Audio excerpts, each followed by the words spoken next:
দীর্ঘ 27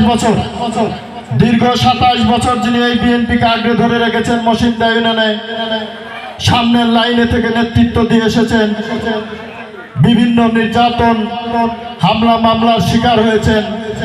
আমাদের প্রিয় নেতা মসিন্দা ইউনিয়ন বিএনপির সাবেক সভাপতি, আজকের অনুষ্ঠানের প্রধান অতিথি, গুরদাসপুর উপজেলা বিএনপির সম্মানিত সদস্য সংগ্রহ ও নির্বাচন পরিচালনা কমিটির সদস্য জনাব রফিকুল ইসলাম রফিক সাহেব, জনাব রফিকুল ইসলাম রফিক সাহেব, একটা স্লোগান দেই, নারায়ে তাকবীর, নারায়ে তাকবীর, রফিক ভাই ভাই নাই, রাজপথ ছাড়ি নাই, নারায়ে তাকবীর।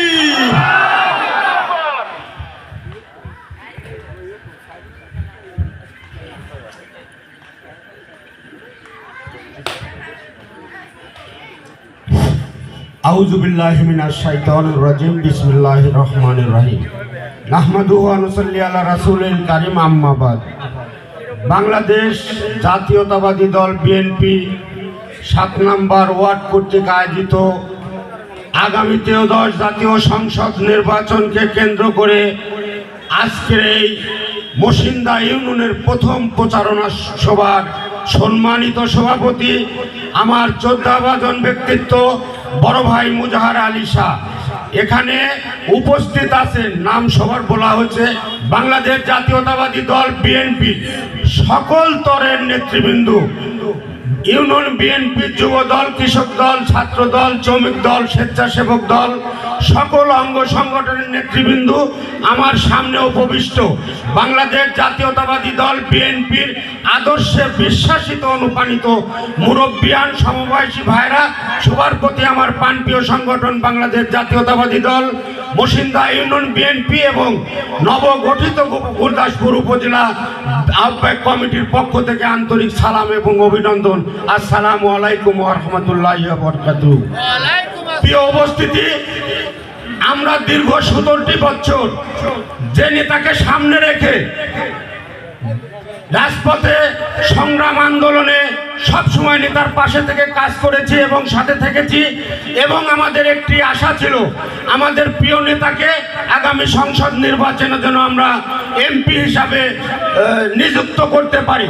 তারই আলোকে দীর্ঘ পরীক্ষা শেষে আমাদের প্রিয় নেতা তারুণ্যের অহংকার তারেক রহমান সাহেব আমাদের প্রিয় নেতার পরীক্ষায় সন্তুষ্ট হয়ে আমাদের মাঝে আমাদের প্রিয় নেতাকে ধানের শীষের কাণ্ডারি হিসাবে নাটোর 4 আসনে পাঠিয়েছেন এবং আমাদের প্রতীক বরাদ্দ করে দিয়েছেন। এতে আমরা সবাই খুশি তো নাকি?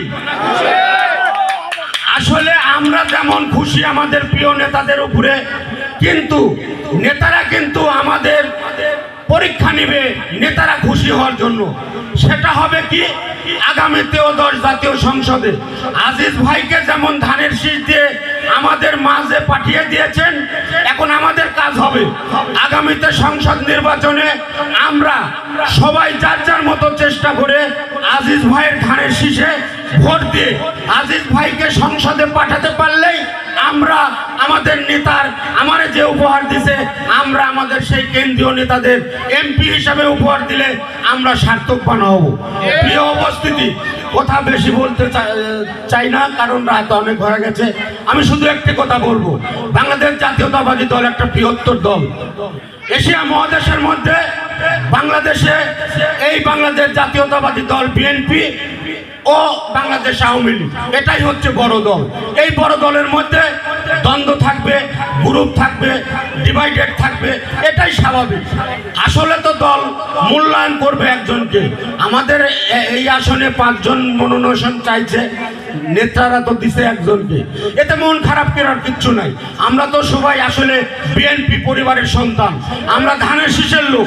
তাই আমাদের এই নির্বাচনে যে সকল নেতা কর্মীরা আমাদের প্রতিপক্ষ হয়ে আমাদের আরেক নেতা রঞ্জুর কাতারে ছিলেন, আমি সবার কাছে একটা করজোড়ে অনুরোধ করব, আজকে যদি আজিজ ভাই ছাড়া যদি রঞ্জু সাহেব নমিনেশন পেত, আমরা যদি প্রকৃত বিএনপি করি, আমরা কি রঞ্জুর বাইরে থাকতে পারতাম?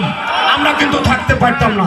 তাই আমি আমাদের প্রতিপক্ষ হিসাবে নমিনেশনের প্রতিযোগিতায় যিনারা কাজ করেছিলেন, যেহেতু নমিনেশন একজনকে দিছে, আমি তাদেরকে করজোরে অনুরোধ করব, আমরা বিএনপি ভাই ভাই হিসাবে একসাথে থেকে আগামী দিনে ধানের শীষের নির্বাচন করে আজিজ ভাইয়ের হাতকে শক্তিশালী করে সংসদে পাঠিয়ে দেশনেত্রী বেগম জিয়ার হাতকে শক্তিশালী করব এবং আমাদের তারুণ্যের অহংকার তারেক রহমানকে যে আশা আকাঙ্ক্ষা নিয়ে বাংলাদেশে যেভাবে উনি বিশ্লেষণ করে এই 238টি সংসদীয় আসনের প্রার্থিতা ঘোষণা করেছেন, এর মাঝে কিন্তু বহু হ্যাবিয়েট নেতারা বাদ পড়েছে। আপনারা দেখলে বুঝতে পারবেন অনেক নতুন মুখ কিন্তু স্থান পেয়েছে, তাদের রাজনৈতিক দক্ষতা, আদর্শ, নীতি, যোগ্যতার উপরে কিন্তু দিয়েছে। এরই আলোকে আমি এই জন্য বলবো যে এটা দলের জন্য হবেই। সবাই আমরা মিলেমিশে একসাথে কাজ করতে চাই। যেভাবে আমাদের 17টি বছর আজিজ ভাই আমাদের বট বৃক্ষের মতো ছায়া দিয়ে রাখছে, আমাদের জন্য অনেক ত্যাগ স্বীকার করছে। আমরা সামনের এই 2-3টি মাস ইনশাল্লাহ তার জন্য, আজিজ ভাইয়ের জন্য একটু ত্যাগ স্বীকার করতে পারবো না। এই ত্যাগটুক স্বীকার করে আমরা যার যার মতো প্রত্যেকের কাছে যে ভোট চেয়ে ধানের শীষে ভোট চাবো, আমরা ওই আওয়ামী লীগের ভাইদের কাছে চাবো। এখানে যদি আওয়ামী লীগের ভাইরা থাকেন, আমি আপনাদের উদ্দেশ্যে দুটি কথা বলতে চাই। যেহেতু আপনাদের দল নির্বাচনে আসছে না, আপনাদের দলের প্রার্থী নাই, নির্বাচনে অংশগ্রহণ আপনারা দলীয়ভাবে করতে পারবেন না। আসলে তো আগামী নির্বাচনে আপনারা যদি ভোট দেন তাহলেও নির্বাচন হবে, না দিলেও হবে, থেকে তো থাকবে না। তার মানে আমি বোঝাতে চাচ্ছি, আমরা যেহেতু এই এলাকার মানুষ, আওয়ামী লীগ বিএনপি একসাথে মিলেমিশে থাকতে চাই, তাই আপনারা দয়া করে আমাদের সাথে এসে আমাদের একটু সহযোগিতা করে, আজিজ ভাইয়ের বুক খুলে তাকে একটু সহযোগিতা করে আগামী দিনে আজিজ ভাইকে এমপি বানিয়ে আপনারা একটিবার পরীক্ষা করে দেখেন না যে আজিজ ভাই আসলে কোন মনের মানুষ। আমরা তো তার সাথে 17 বছর থেকেছি, রাজনীতি করেছি, তো আমরা তো তার সম্পর্কে জানি। আমার একটা বিশ্বাস, আজিজ ভাই এমন একটা মনের মানুষ, আপনারা যদি আওয়ামী লীগ হয়ে যদি আজিজ ভাই ভোট দিয়ে যদি একটু সহযোগিতা করেন, আমার বিশ্বাস আজিজ ভাই এই এলাকার বিএনপিকে যতটুকু ভালোবাসবেন, আপনাদের মনে হয় ভালো কম বাসবেন না, এটুকু আমাদের বিশ্বাস। আর যদি মনে করেন না আজিজ ভাইকে আমরা সহযোগিতা করেছি, বিএনপিকে সহযোগিতা করেছি, সহযোগিতার ফল আমরা কিচ্ছুই পাচ্ছি না, আমাদের সাথে খারাপ আচরণ করছে, তাহলে আপনারা আর আমাদের সাথে থাকেন না, আমরা আপনাদের কিছু বলবো না।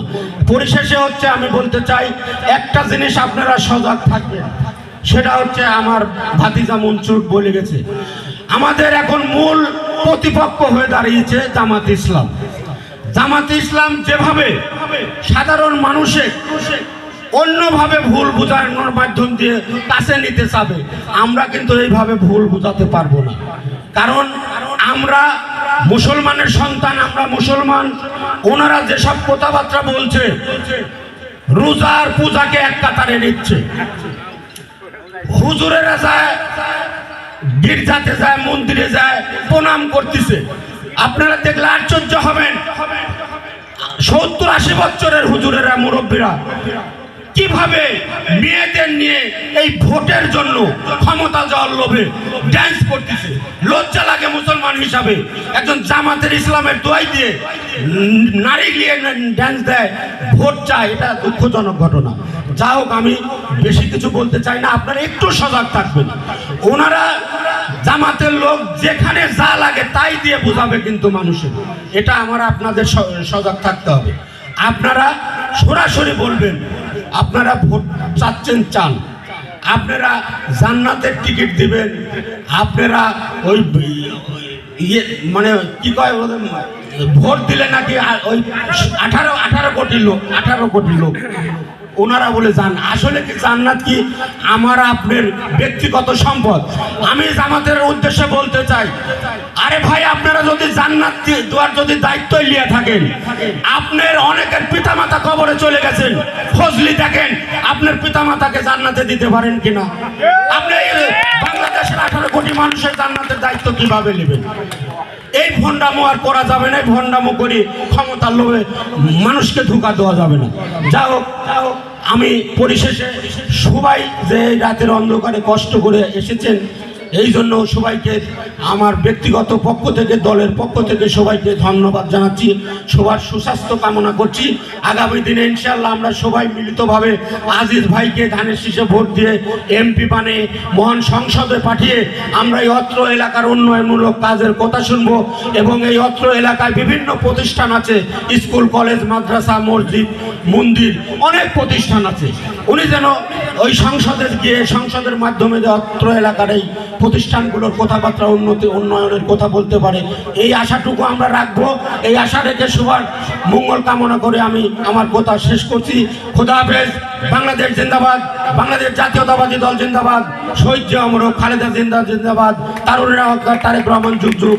সবাইকে ধন্যবাদ। আজিজ ভাই জিন্দাবাদ। আসসালামু আলাইকুম ওয়া রাহমাতুল্লাহি ওয়া বারাকাতুহু।